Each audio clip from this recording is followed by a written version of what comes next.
இந்த நாளில் நாம் அக்டோபர் மாத வாக்குத்தத்த தேவ செய்தியை நாம் தியானிப்போம். இந்த செய்தியின் தலைப்பு maximize your potential, be all that God wants you to be. உங்கள் ஆற்றலை அதிகமாக்குங்கள்.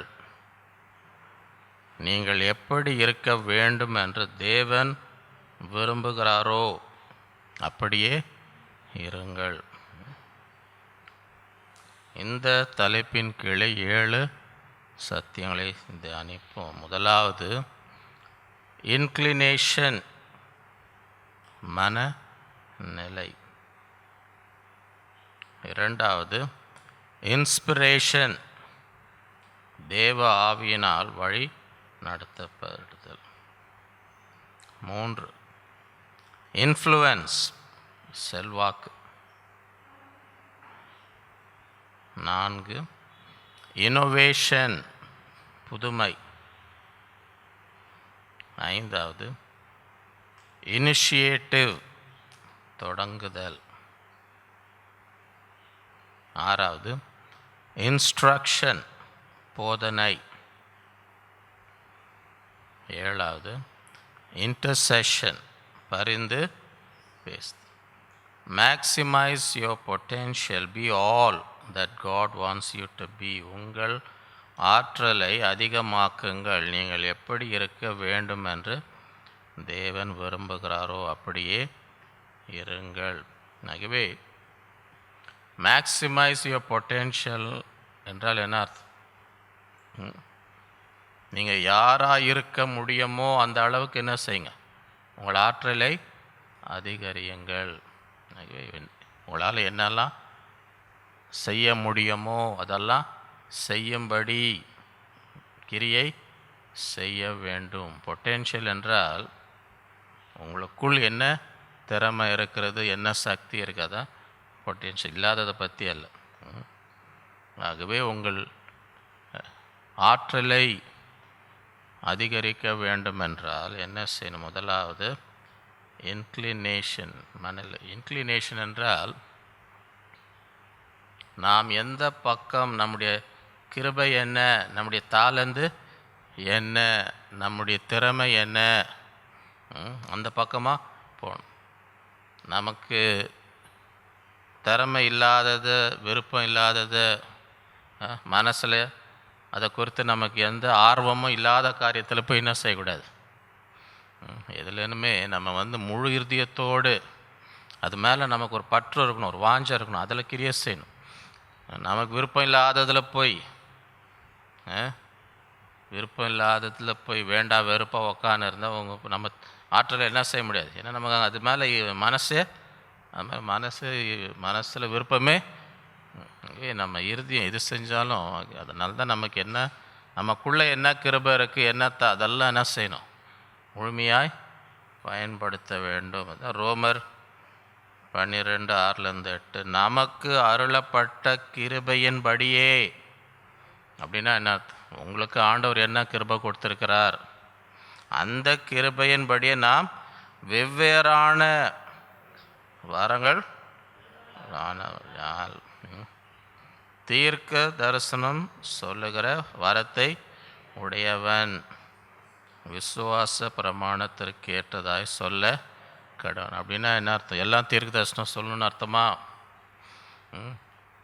அவங்க சொல்கிறாங்க நம்மளும் கொஞ்சம் விட்டடிப்போம் அப்படிலாம் என்ன செய்யாதீங்க. தேவையெல்லாம் போய் மாட்டிப்பீங்க. அது உங்கள் தேவை, அது இல்லை.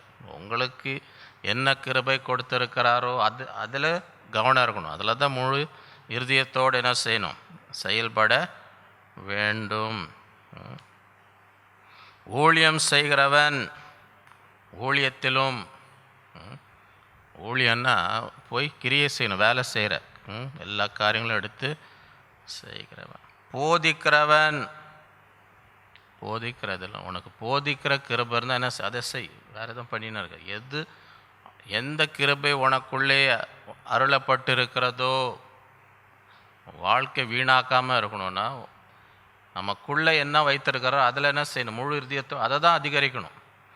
நமக்கு கிருபை இல்லாத காரியங்களெல்லாம் போய் என்ன செய்யக்கூடாது, நேரத்தை வீணாக்க கூடாது. புத்தி சொல்லுகிறவன் என்ன செய்யணும், புத்தி உனக்கு அந்த கிருபை உனக்கு நல்லா ஒரு அன்பாக புத்தி சொல்கிற கிருபை வச்சா என்ன செய்யுங்க.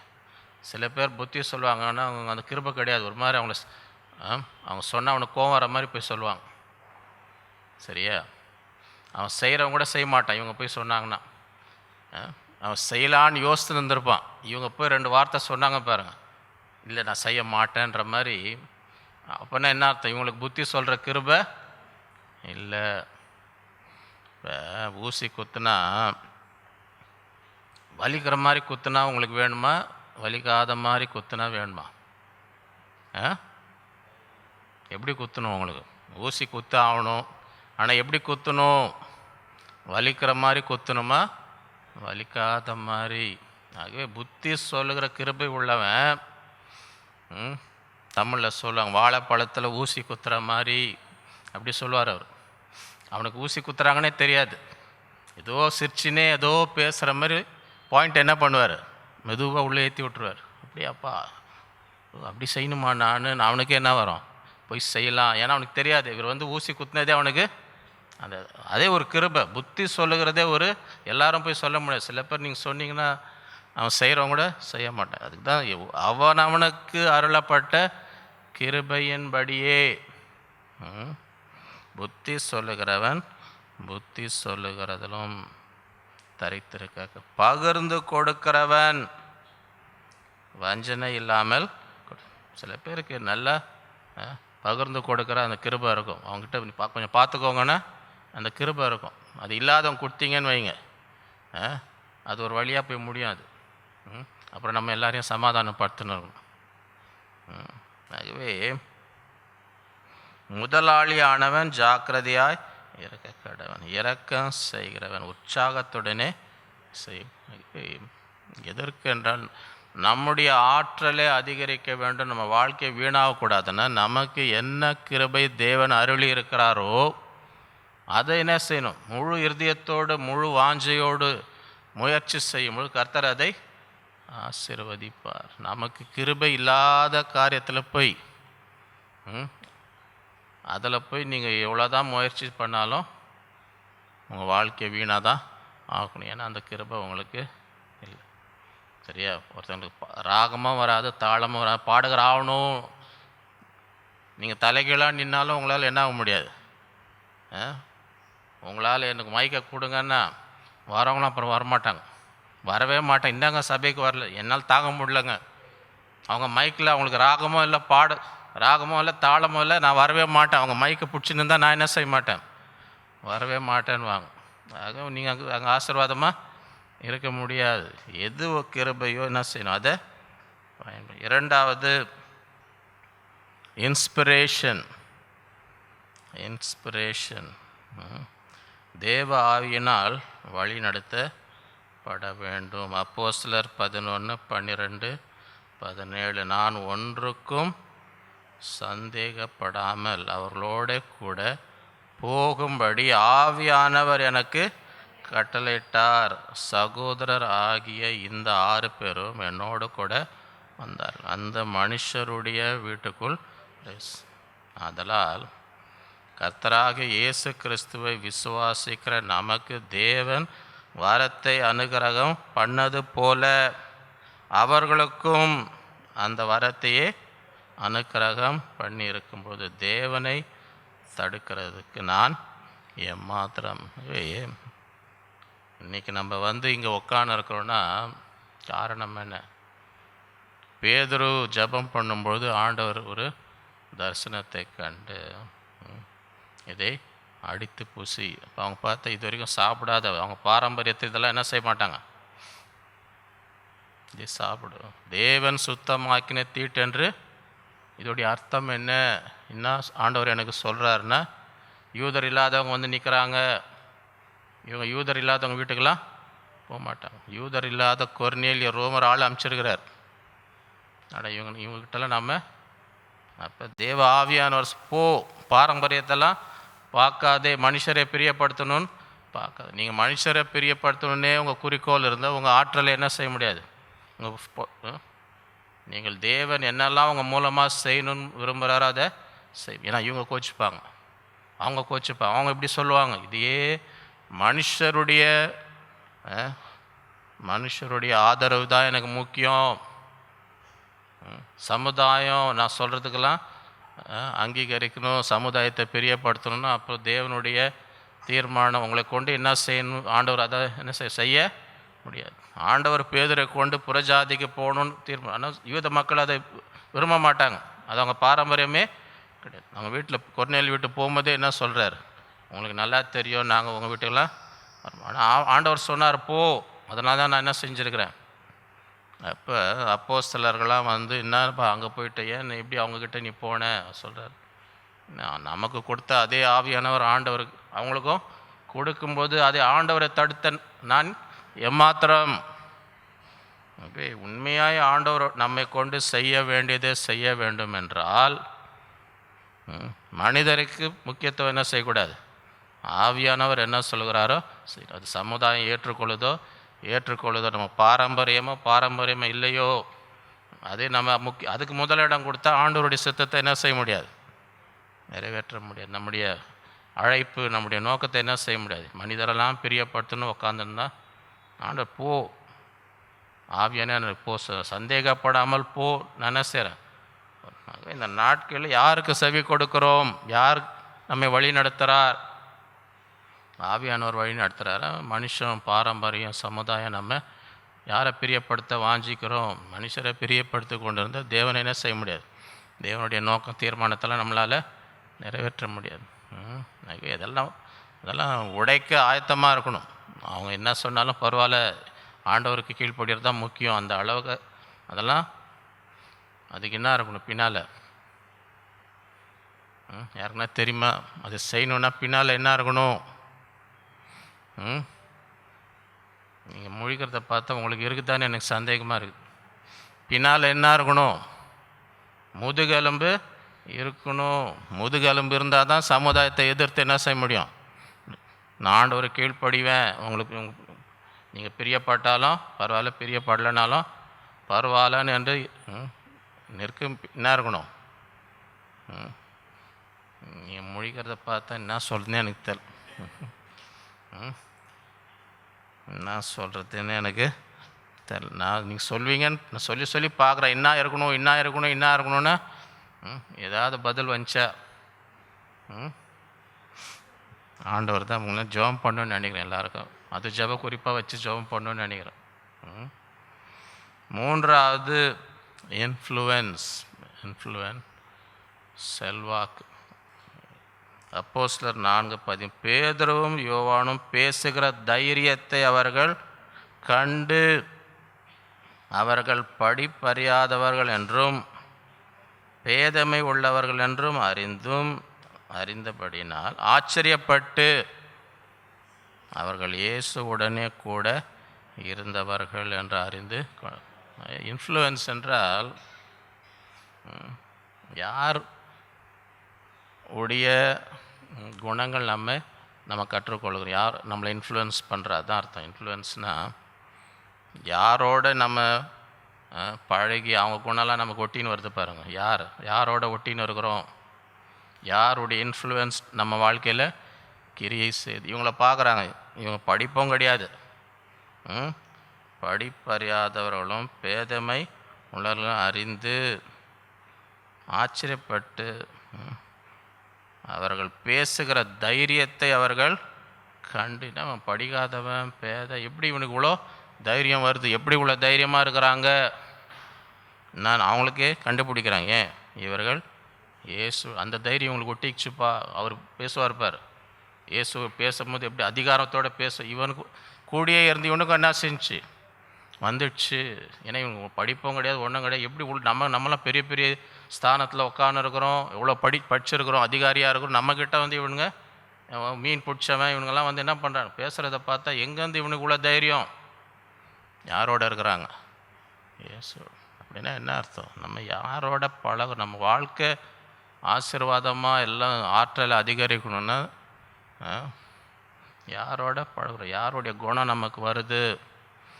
இங்கிலீஷில் சொல்லுவாங்க, tell me your friend, I will tell you who you are. நீ உன் நண்பன் யாருன்னு சொல்லி நீ யாருன்னா, ஏன்னா அதுதான் உனக்கு வரும். யாரோட நீ சுற்றின்னு இருக்கிறியோ அந்த குணம் தான் உனக்கும் வரும். பள்ளிக்கூடத்தில் பார்த்துருக்குறீங்களா? பள்ளிக்கூடத்தில் ஒரு கூட்டம் ரொம்ப ஐக்கியமாக இருக்கும். யார் அது? முட்டை வாங்குகிற கூட்டம். முட்டை வாங்குகிற கூட்டம் ஒன்றா இருப்பாங்க. பார்த்துருக்கிறீங்களா? ஒன்றா ஊர் சுற்றுவானுங்க. ஒன்றாக்கு பின்னால் உட்காந்து கேலி பண்ணி நிற்பானுங்க. பார்த்துருக்குறீங்களா? இனத்தோட சேரோன்னு வாங்க பாரு. அவனுக்குள்ளே ஒரு ஐக்கியம். அவனு அது ஒருத்தரோட என்ன வருது? அவன் வாங்குகிற முட்டை இவனுக்கும் வருது. அதே 100க்கு 100 வாங்குறவங்க பாரு, அவங்க ஒட்டின்னு இருப்பாங்க. குரூப் ஸ்டடி பண்ணிடலாமா, இது பண்ணலாமா, அது பண்ணலாமான்னு அவனுக்கு ஒரு ஐக்கியம் இருக்கும்.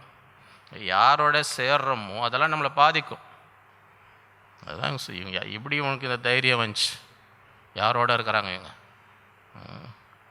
சங்கீதம் 1:1 அந்த துன்மார்க்கருடைய ஆலோசனையில் நடவாமலும் பாவிகளுடைய வழியில் இல்லாமல் பரியாசக்காரர் உட்காரும் இடத்தில் ஃபஸ்ட்டு நடக்கிறாங்க. நடந்துனே இருக்கிறாங்க. கொஞ்ச நேரம் சரி நின்று பார்ப்போம், நல்லா தான்ப்பா இருக்குது. அப்புறம் கொஞ்ச நேரம் பார்த்து என்ன பண்ணுறாங்க? உட்காந்துக்கிறாங்க. நடக்கவும் செய்யாதீங்க, நிற்கவும் நிற்காதீங்க, உட்காரவும். நீ அது நடந்து நின்றால் கொஞ்ச நேரத்தில் நிற்ப. நீ நின்று கொஞ்ச நேரம் பொறுத்து என்ன பண்ணின்னு இருப்ப? உட்காந்து பண்ணி உட்காராது. துன்மார்க்குடைய ஆலோசனை, துன்மார்க்கம் ஏதாவது சொல்லி இப்படி செய் அது செய்யன்னு சொல்லுவான். என்ன செய்யாது? அவன் சொல்கிற ஆலோசனை பாவிகளுடைய வழியில் போய் என்ன செய்யாத? அங்கே அந்த வழிக்கே போகாது. அங்கே போய் நின்றுன்னு இருக்காது, என்ன பண்ணுறான்னு பார்த்துன்னு இருக்காது. அந்த வழி அங்கே உனக்கு வேலையே கிடையாது. அந்த வழியில் உனக்கு வேலையே அங்கே போய் நின்றுன்னு இருக்காது. பரியாஸ்காரர் உட்காந்து எல்லாரையும் கேலி பண்ணி கிண்டல் பண்ணின்னு இருப்பானுங்க பாரு. முட்டை வாங்குறவன் இவங்க தான். உட்காந்து எல்லாரையும் கேலி பண்ணி அந்த கூட்டத்தில் என்ன அவனோட கூட சேர்ந்து உட்காராதீங்க. அதுக்கு பதிலாக என்ன செய்யணும்? கர்த்தருடைய வேதத்தில் பிரியமாக இருந்து இரவும் பகலும் அவருடைய வேதத்தில் தியானமாக இருக்கிற மனுஷன் பாக்கியம். இப்படி செய்யும்பொழுது அவனுக்கு என்ன நடக்கும்? அவன் நீர்க்கால்களின் ஓரமாய் நடப்பட்டு தன் காலத்தில் தன் கனியை தந்து இலை உதிராக இருக்கிற மரத்தில் அவன் செய்வதெல்லாம். நம்ம எந்த கூட்டத்தில் இருக்கணும்? நீதிமொழிகள் 13 ஞானிகளோடே சஞ்சரிக்கிறவன் ஞானம் அடைவான், மூடருக்கு தோழனோ என்ன கிடைக்கும்? அவர் ஐயா மூடனோட போய் ஒட்டின்னு இருந்தானுங்கன்னு வை, ஐயா நிலைமை என்ன ஆகுமா? நாசம் அடைவான். ஆகவே நம்ம ஐக்கியம் எங்கே இருக்கணும்? ஞானிகளோடு சஞ்சரிக்கிறவன் ஞானம். அவனோட கூட நீர் தன்னால் வரும் உனக்கு ஞானம். யாரோட போய் நீ ஒட்டின்னு இருக்கியோ அவங்க இருக்கிறதெல்லாம் உங்களுக்கு வரும். 4வது இன்னோவேஷன், புதுமை. அப்படி என்றால் புதிதாக இது வரைக்கும் செய்யாததை செய்ய ஆயத்தமாக இருக்கணும். பாரம்பரியத்தை அதே போயின்னு இருந்தால் புதிதாக இன்னோவேஷன். மார்க் 2:1-14 சில நாட்களுக்கு பின்பு அவர் மறுபடியும் கப்பர்நகூமுக்கு போனார். அவர் வீட்டில் இருக்கிறார் என்று ஜனங்கள் கேள்வி. உடனே வாசலுக்கு முன்னும் நிற்க இடம் போதாகபடிக்கு அநேகர் அவர்களுக்கு வசனத்தை அவர் இருக்கிறார்னு உள்ளே நுழைய முடியல. இங்கே வந்திருக்கிறாருன்னு கேள்விப்பட்டோடனே திரள்ஜனம் அந்த வீட்டில் வந்து உள்ள கூட என்ன செய்ய முடியல, அவ்வளோ ஜனம். அவர்களுக்கு வசனத்தை. அப்பொழுது 4 பேர் ஒரு திமிர்வாதக்காரனை சுமந்து கொண்டு அவரிடத்தில் வந்தார்கள். இன்றைக்கு அந்த மாதிரி நண்பர்கள் இருக்கிற அவங்களுக்கு கை கால் விழுந்து படுத்த படிக்க தூக்கின்னு வர ஆளுங்க இருக்கிறாங்களா? வந்து கூட பார்க்காம இருக்கிறாங்களா? சில பேர் அழுதுன்னு இருக்கிறாங்க. நாங்கள் ஒருத்தரை வந்து பார்க்க படுத்த படிக்கையாக இருக்கிறேன், நான் படுத்த படிக்கையாக இருக்கிற என்னை வந்து பார்க்குறது கூட யாரும் இல்லை.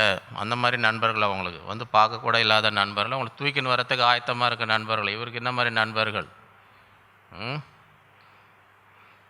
4 பேர் ஒரு திமிர்வாதக்காரனை சுமந்து கொண்டு அவரிடத்தில். அப்புறம் யோசித்து பாருங்கள். Friend in need is a friend in டீடுன்னு இங்கிலீஷில் பழம். அப்படின்னா நான் கஷ்டத்தில் எவன் உதவி செய்ய வந்து அவன் உண்மையான தூக்கின்னு வராங்க. ஆள் என்ன செய்கிறாங்க? நமக்கு அந்த மாதிரி நண்பனுங்க இருக்கிறாங்களா? நிற்கிறவனை தள்ளி விடுற மாதிரி ஆளுங்க இருக்கிறானுங்களா? என்னப்பா கை கால் வச்சுங்க தள்ளி விட்டானுங்க, படிக்கட்டில் மேலேருந்து தள்ளி விட்டேன். யாருப்பா? என் ஃப்ரெண்டுங்க. அப்படியாப்பா? கட்டு போட்டு படுத்துன்னு இருக்கிறேன், 3 மாதமாக படுத்துன்னு இருக்கிறேங்க. நாங்கள் வந்து பார்த்தாங்களா? திரும்பி கூட பார்க்க மாட்டேன்றாங்க. இந்த மாதிரி நண்பர் தேவையா? பார்த்துங்க, தேவையில்லாத நண்பர்லாம் நமக்கு அவசியமே. ஜனக்கூட்டத்தின் நிமித்தம் அவருக்கு சமீபமாய் சேரக்கூடாமல், வீட்டுக்கு போகலாம்பா, உள்ளே போக முடியலன்னு போயிட்டாங்களா? என்னப்பா கதவு வெளியே உள்ளன்னு என்ன பண்ணுறாங்க?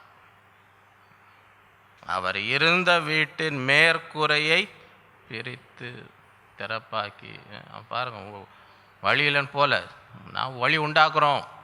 வழி உள்ளே கதவுல வழி இல்லைன்னு நான் வேறு வழி பண்ணுறேன். ஆளை வர தூக்கி மேலே ஏற்றணும். அது வேறு பாருங்கள், எல்லாத்துக்கும் ரெடியாக இருக்கிறாங்க. மேலே போய் அவர் இருந்த வீட்டின் மேற்கூரையை பிரித்து திறப்பாக்கி, திமிர்வாதக்காரன் கிடக்கிற படுக்கையை அவனை தூக்கின்னு இப்போ இது வரைக்கும் கூரை வரைக்கும் தூக்கி என்ன செய்கிறாங்க? இயேசு அவர்கள் விசுவாசத்தை கண்டு பார்க்குறாரு. என்னப்பா என்ன விசுவாசம்? கூரையே பிரிச்சுன்னு வரானே, கூரையே இடம் இல்லைன்னு போல பாருங்க. இடம் இல்லை பாப்பா, முன்னொரு நாள் பார்க்கணும், இடம் இல்லை. என்ன பண்ண? தூக்கி இவ்வளோ தூரம் தூக்கின்னு வந்தோம், என்ன பண்ண? உள்ளே போக முடியல, வா போகலாம். திருப்பி வர வரணும், தூக்கின்னு போகணும், சரி வா போகலாம் அப்படின்னாங்களா? இல்லை, அந்த வழி இல்லைன்னா வேறு வழி. இங்கிலீஷில் சொல்லுவாங்க, வே there is a will there is a, மனம் இருந்தால் மார்க்கம் அந்த அளவு. ஆண்டவருக்காக காரியங்களை செய்யணுன்னா வெறும் பாரம்பரியத்தையே பண்ணின்னு யாரும் செய்யாததை செய்யறதுக்கு அந்த அளவுக்கு ஒரு வைராக்கியம் இருக்கணும். இயேசு அவர்கள் விசுவாசத்தை கண்டு திமிர்வாதக்காரனை நோக்கி, மகனே உன் பாவங்கள் உனக்கு. அங்கே உட்கார்ந்த வேத பாதகர் சிலர், இவன் எப்படி தேவதூஷணம், தேவன் ஒருவரே என்று பாவங்களை மன்னிக்கத்தக்கவர் யார் என்று தங்கள் இருதயங்களில் சிந்தித்து கொண்டு இருந்தார்கள். அவர் தங்களுக்குள்ளே இப்படி சிந்திக்கிறார்கள் என்று இயேசு உடனே தம்முடைய ஆவியில் அறிந்து. சில நேரத்தில் அந்த வாரம் எனக்கும் வரும், சரியா? இங்கே உட்காந்து பார்த்துன்னு இருக்கும்போது ஆவியிலே இன்னும் உட்காந்து யோசிச்சுன்னு இருக்கிறாங்க. எல்லாம் பைபிளில் இருக்குதுங்க. பைபிளில் அவர்கள் தங்களுக்குள்ளே இப்படி சிந்திக்கிறார்கள் என்று இயேசு உடனே தம்முடைய ஆவியில் அறிந்து. சரியா? ஒன்றும் தெரியாதுன்னு நினைக்காதீங்க. அவர்களை நோக்கி, நீங்கள் உங்கள் இருதயங்களில் இப்படி சிந்திக்கிறது, உன் பாவங்கள் உனக்கு மன்னிக்கப்பட்டது என்று சொல்வதோ, எழுந்து உன் படுக்கை எடுத்துக்கொண்டு நடவென்று சொல்வதோ எது எளிது, எது கஷ்டம், எது சொல்கிறது? பூமியில் பாவங்களை மன்னிக்க மனுஷகுமாரனுக்கு அதிகாரம் உண்டு என்பதை நீங்கள் அறியும்படி என்று சொல்லி சொன்னதை உங்களுக்காக தான் சொன்னேன். பாவங்களை மன்னிக்க எனக்கு என்ன இருக்குது? திமிர்வாதக்காரனை நோக்கி, நீ எழுந்து உன் படுக்கையை எடுத்துக்கொண்டு உன் வீட்டிற்கு போ என்று உனக்கு சொல்லுகிறேன் என்றார். உடனே அவன் எழுந்து தன் படுக்கையை எடுத்து எல்லாருக்கும் முன்னே முன்பாக போனான். அப்பொழுது எல்லாரும் ஆச்சரியப்பட்டு, நாம் ஒரு காலம் இப்படி கண்டதில்லை என்று சொல்லி தேவனை மகிமைப்படுத்தினார்கள். அவர் மறுபடியும் புறட்டு கடல் அருகே. அப்பொழுது ஜனங்கள் எல்லாரும் அவரிடத்தில் அவர்களுக்கு போதனம். அவர் நடந்து போகையில் அல்பேயுவின் குமாரனாகிய லேவி ஆயத்தர உட்கார்ந்து இருக்கிறதை கண்டு, எனக்கு பின்னே என்று அவன் எழுந்தி அவருக்கு பின். இவர்கள் புதிதாய் ஒரு காரியத்தை செஞ்சு, இல்லைன்னா இந்த அற்புதம் நடந்திருக்குமா? வந்தோம், கதவு உள்ளே போக முடியல, என்ன பண்ணுவான்? நம்மளாக இருந்தால் என்ன பண்ணி, என்னப்பா போக முடியலப்பா, என்ன பண்ணுறது, என்ன பண்ணுறது, போயிடலான்னா இந்த அற்புதம் நடந்திருக்குமா? ஐயோ, தேவன் நம்மை கொண்டு செய்கிற காரியங்கள் முழுமையாய் நிறைவேறும் என்றால் புதிதாக இது வரைக்கும் செய்யாததெல்லாம் செய்கிறதுக்கு எப்படி இருக்கணும்? ஆயத்தமாக இருக்கணும். சும்மா இந்த ட்ரெடிஷ்னல் எல்லாமே பாரம்பரியம். ஆண்டவர்லாம் அதெல்லாம் உடைக்கிறவர். பாரம்பரியத்தெல்லாம் சில பேருக்கு அப்படியே புச்சுன்னு இருப்பாங்க பாரம்பரியத்து. 5 இனிஷியேட்டிவ், தொடங்குதல். மத்தேயு 4:23 பின்பு இயேசு கலிலேயா எங்கும் சுற்றி நடந்து அவருடைய ஜெப ஆலயங்களில் உபதேசித்து ராஜ்யத்தின் சுவிசேஷத்தை பிரசங்கித்து ஜனங்களுக்கு உண்டாயிருக்கிற சகல வியாதிகளையும் சகல நோய்களையும் நீக்கி அவருடைய கீர்த்தி சீரியா எங்கும் பிரசித்தம். அப்பொழுது பலவித வியாதிகளும் வேதனைகளையும் அடைந்திருந்த சகல பிணியாளிகளும் பிசாசு பிடித்தவர்களும் சந்திர ரோகிகளும் திமிர்வாதக்காரரையும் அவரிடத்தில் அவர்களை சுஸ்தமாக கலிலேயிலும் தெற்கு போலையும் எருசலேமிலும் யூதேயாவிலும் யோர்தான் அப்புறத்தில் இருந்து திரளான ஜனங்கள் வந்து அவருக்கு இவே இயேசு உட்கார்ந்து யாருமே என்னை அழைக்கவில்லை, ஐயா எங்கள் சபைக்கு வாருங்கள், உங்களுக்கு பஸ் ஃபேர் கொடுக்குறோம், ட்ரெயின் ஃபேர் கொடுக்குறோம், அந்த கூட்ட செலவெல்லாம் நாங்கள் பார்த்துக்குறோம், பிட் நோட்டீஸ் அடிப்போம், வால் போஸ்டர் ஓட்டுறோம், கூப்பிடுவார்கள் என்று உட்கார்ந்து காத்து கொண்டே இருந்தார். ஒரு 4 மாதம் கழித்து ஒரு கிராமத்திலே ஒரு 10 பேர் இந்த சபைக்கு அவரை கூப்பிட்டார்கள். உடனே பைபிள் எடுத்து போனார், அந்த பஸ் ஃபேரை வாங்கின்னு அப்படின்னு இருக்கா.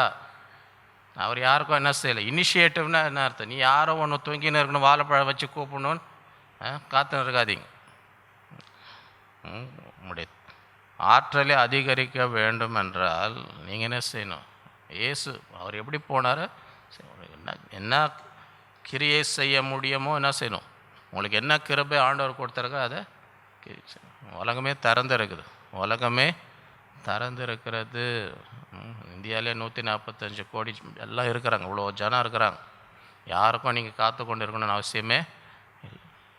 ஆகவே அப்போதான் உங்களுடைய ஆற்றலை அதிகரிக்க வேண்டும். யாராவது எனக்கு வரவேற்பு கொடுத்து ஒரு பொன்னாடை போட்டு ஒரு மாலை போட்டுன்னு அதான் ஒருத்தர் சொன்னாராம்.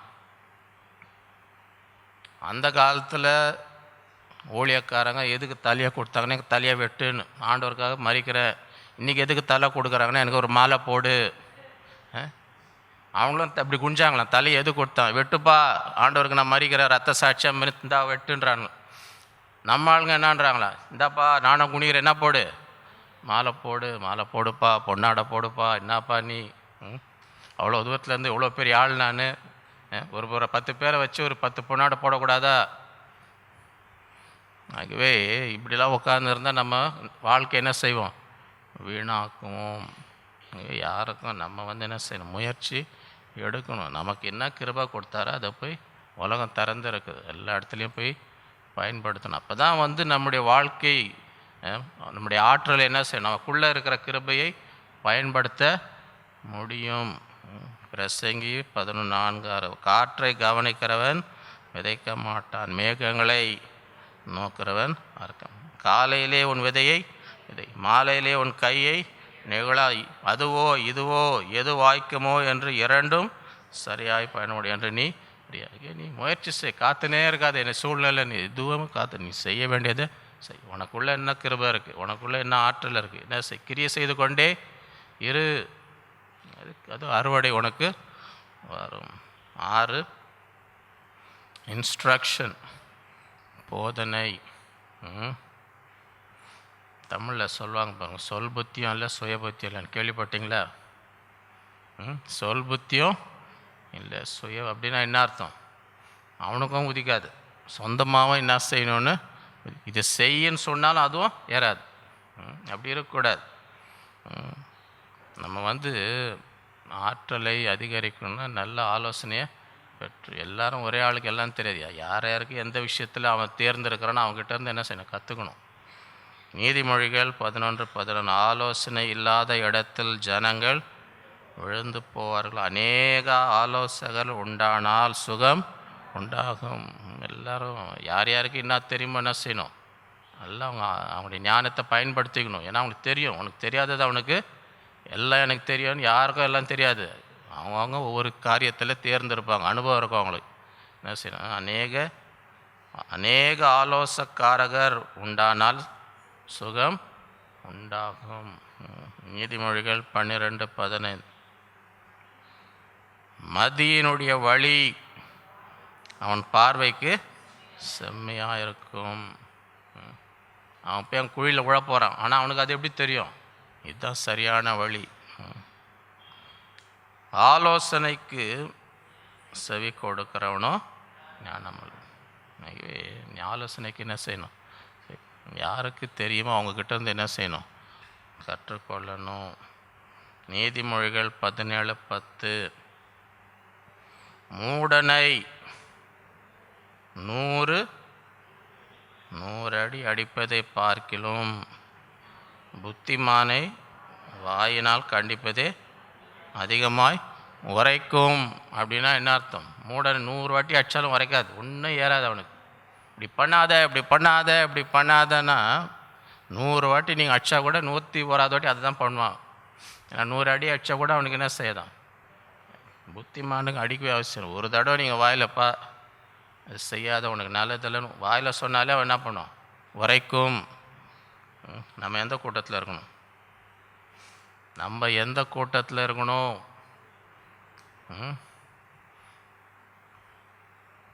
எந்த கூட்டத்தில் இருக்கணும். நானும் 95லேருந்து எவ்வளோ சொல்லின்னு இருக்கிறேன். 95ஆம் வருஷத்துலேருந்து எவ்வளோ காரியம் சொல்லின்னு இருக்கிறாங்க. நீதிமொழிகள் 23:9. மூடனுடைய செவிகள் கேட்க பேசாது, அவன் உன் வார்த்தைகளின் ஞானத்தை அசட்டை பண்ணுவான். அவனுக்கு ஏன் நீ போய் சொல்லின்னு இருக்கிற, அவனுக்கு ஒன்றும் அதை எவ்வளோ ஞானமாக அவனுக்கு அவன் நல்லதுக்கு போய் சொல்வேன், அவன் என்ன பண்ணுவான், உன் வார்த்தைகளை. மூடனுடைய செவிகள் கேட்க பேச, இவங்ககிட்ட பேசி வேணும், தேவையில்லப்பா. நீதிமொழிகள் 26:4. இந்த மூடனுக்கு அவன் மதியினத்தின்படி மறு உத்தரவு கூடாது, கொடுத்தால் நீயும் அவனை போல் ஆவாய். அவன் எதோ மூடனை போல் பேசினா அவனுக்கு நீ மூடனை மாதிரி அவனுக்கு ஏற்ற பதிலாக கூடாது, நீ அவனை மாதிரி ஆயிட போகிற. மூடனுக்கு அவன் மதியினத்தின்படி மறு உத்தரவு கொடாவிட்டால் அவன் தன் பார்வைக்கு, சில நேரம் எடுத்து காட்டினப்பா நீ எவ்வளோ ஒரு முட்டாளாக இருக்கிறன்னு பார், ஏன்னா அவன் தன்னை என்ன நினச்சின்னு இருப்பான்.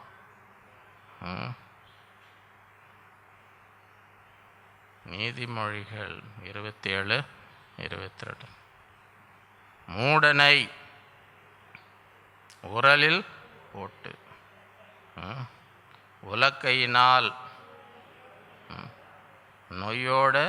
நொய்யாக குத்தினாலும் அவனுடைய மூனத்தனம் அவனை விட்டு நீங்கள்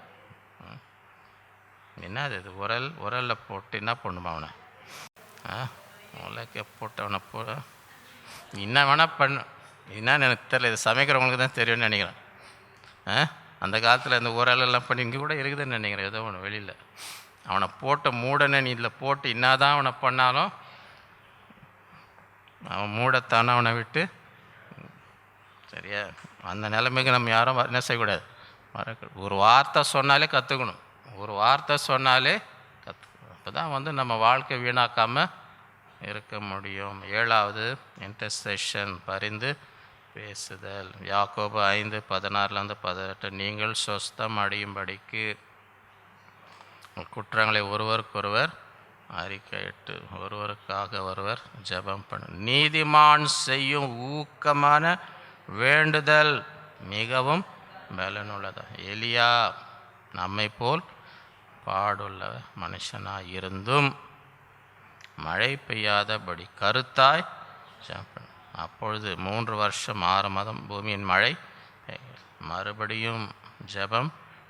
அப்பொழுது வானம் மழையை பொழிந்து பூமி தன் பலனை. இவே வாழ்க்கை ஆசீர்வாதமாக இருக்கணும்னு வைங்க. எல்லா காரியத்துக்காக என்ன செய்யணும், ஊக்கமாய் ஜெபிக்கணும்.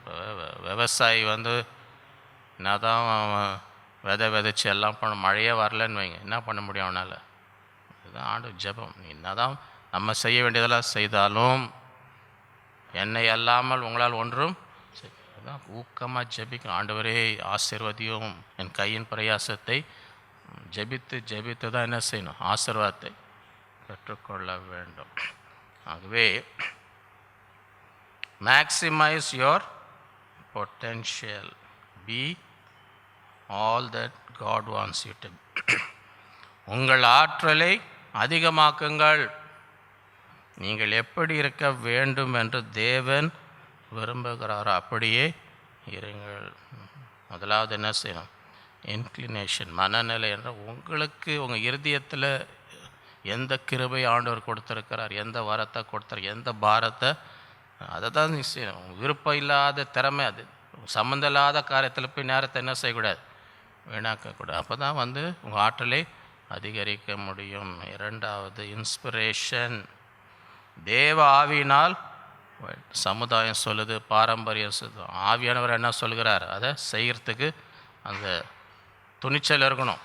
யார் கோச்சிக்கினாலும் வருத்தப்பட்டாலும் ஆவியானவருக்கு சொன்னாருங்க, ஆவியானவர் போக சொன்னார். நான் அந்த மூன்றாவது இன்ஃப்ளூயன்ஸ், யாரோட பழகிருக்கீங்க, யார் உடைய குணம்லாம் உங்களுக்கு வருது, யாருக்கிட்டேருந்து வருது? இப்போ ஆண்டவரோடு இருந்தால் ஆண்டோடைய குணம் நமக்கு வரும். தேவையில்லாத ஆளுங்களோட என்ன செய்யாது, இப்போ ஒட்டி கொண்டு இருந்தால் அந்த குணம் நமக்கும் வந்துவிடும். நான்காவது இன்னோவேஷன், புதுமை, வழி. இந்த வழி இல்லைன்னு போயிடக்கூடாது, புது வழியை யாரும் செய்யாததை செய்து பார்க்க வேண்டும். ஐந்தாவது இனிஷியேட்டிவ், தொடரும். யாரும் மாலை வச்சுன்னு கூப்பிடுன்னு காத்துன்னு இருக்காதீங்க. உங்களுக்கு என்ன கிருபை, உங்களுக்கு என்ன வரம் இருக்கு, போய் உலகத்துக்கு போய் நன்மை செய்யுங்கள். ஆறாவது இன்ஸ்ட்ரக்ஷன், போதுன்னு எல்லாம் எனக்கு தெரியும்னு என்ன செய்யக்கூடாது, ஆலோசனை பெற்றுக்கொள். அநேக ஆலோசனை இருக்கும்போது அங்கே பாதுகாப்பு இருக்கும். ஏழாவது இன்டர்செஷன், பரிந்து எல்லாத்துக்கும் ஜெபம் பண்ணணும். ஜெபித்து எல்லா காரியத்தை நாம் வெற்றியாக முடிக்க வேண்டும். ஆண்டவர் இல்லாமல் ஒன்றுமே செய்ய முடியாது. ஆகவே இந்த நாட்களிலே கர்த்தர் நம் ஒவ்வொருவரும் நம்முடைய வாழ்க்கையை எவ்வளோ ஆசீர்வாதமாக மாற்ற முடியுமோ, வாழ்க்கையை வீணாக்காமல் தேவையில்லாத காரியத்தில் ஈடுபட்டு கொண்டு எதை நான் செய்ய வேண்டும் அதிலே முழு இருதயத்தோடு முழு மனதோடு நாம் கிரியை செய்யும்பொழுது நம்முடைய வாழ்க்கை ஆசீர்வாதமாக இருக்கும். தேவன் நாம் என்ன செய்ய வேண்டும் என்று விரும்புகிறாரோ, எப்படி இருக்க வேண்டும், அதெல்லாம் நிறைவேற்றும்படி கர்த்தர் நமக்கு கிருபை செய்வாராக. இந்த நாட்களிலே ஆண்டவரே அப்படிப்பட்டவர்களாக நாங்கள் ஒவ்வொருவரும் நாங்கள் ஒரு ஆசீர்வாதமாக ஒருவரும் என்ன செய்யக்கூடாது, எங்கள் வாழ்க்கையை தேவையில்லாத காரியங்களை வீணாக்காதபடி முழுமையாய் எங்களுக்குள் நீர் கொடுத்த எல்லா ஆற்றலையும் என்ன செய்யணும், அதிகரிக்க வேண்டும். இந்த நாள் அப்படிப்பட்ட கிரியை செய்ய கர்த்தர் நம் ஒவ்வொருவருக்கும் கிருபை செய்வாராக. நாம் ஜெபிப்போம்.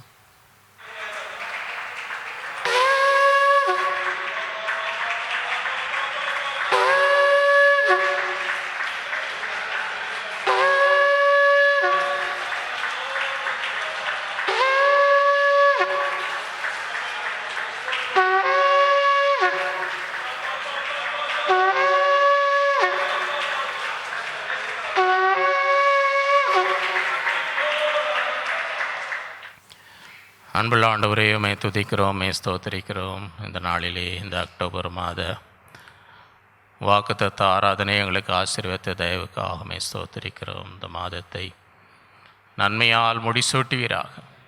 மாதம் முழுவதும் உம்முடைய சமூகம் எங்களோடு இருந்து எங்களை வழிநடத்தி முன்னேறி செல்லும்படி எங்களுக்கு முன்பதாக சென்று எல்லா தடைகளை உடைத்து திறந்த வாசலை உம்முடைய பிள்ளைகளுக்கு நிர்வகிப்பீராக. இந்த மாதத்திலே எதிர்பார்க்கிற எல்லா நன்மைகளையும் நீர் கட்டளையிடும். நல்ல சுகமெல்லாம் தாரும். கையின் பிரயாசங்களை ஆசீர்வதி. தீமைக்கு பொல்லாப்புக்கு விலக்கி காத்துக்கொள்ளும்.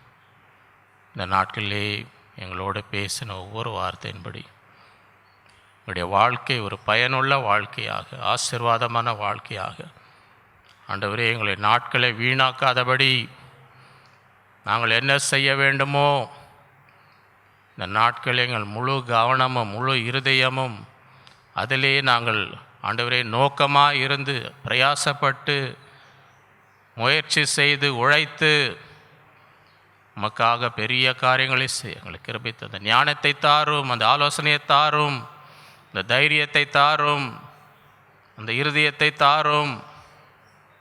அந்த நாட்களிலே உமக்கு செவி கொடுத்து உம்முடைய பாதத்திலே காத்திருந்து ஆண்டவரே உம்முடைய ஆசீர்வாதங்களை பெற்றுக்கொள்ளும்படி, உம்முடைய வழிநடத்தலை பெற்றுக்கொள்ளும்படி, உம்முடைய சித்தத்தை நிறைவேற்றும்படி நாளிலே நீர் ஒவ்வொருக்கும் நீர் கிருபை தருவீராக. இந்த மாதம் முழுதும் எங்கள் ஜெயமாய் வழிநடத்தும். உலகத்தை ஆசீர்வதியும், தேசத்தை ஆசீர்வதியும், ஊழியத்தை ஆசீர்வதியும், குடும்பங்களை ஆசீர்வதியும். நம்முடைய கரத்தில் ஒப்பு கொடுக்கிறோம். எல்லா துதிகளும் நமக்கே செலுத்துகிறோம். இயேசுவின் மூலம் பிதாவே, ஆமென். நம்முடைய கர்த்தராகிய இயேசு கிறிஸ்துவின் கிருபை, பிதாவாகிய தேவனுடைய அன்பும் பரிசுத்த ஆவியானவர் அந்நியக்கும் நம் அனைவரோடும் என்றும் என்றும் சதா காலம் இருப்பதாக. ஆமென். என் ஆத்மாவே கர்த்தரை ஸ்தோத்திரி, என் முழு உள்ளமே அவருடைய பரிசுத்த நாமத்தை ஸ்தோத்திரி. என் ஆத்மாவே கர்த்தரை, அவர் செய்த சகல உபகாரங்களையும் மறவாதே. ஆமென். ஹல்லேலூயா. கர்த்தர் உங்கள் ஒவ்வொருவரையும் அளவில்லாமல் ஆசீர்வதிப்பாராக.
இதுவரையும் நடத்தி வந்த உமது நன்மையை, இதுவரையும் நடத்தி வந்த உமது நன்மையை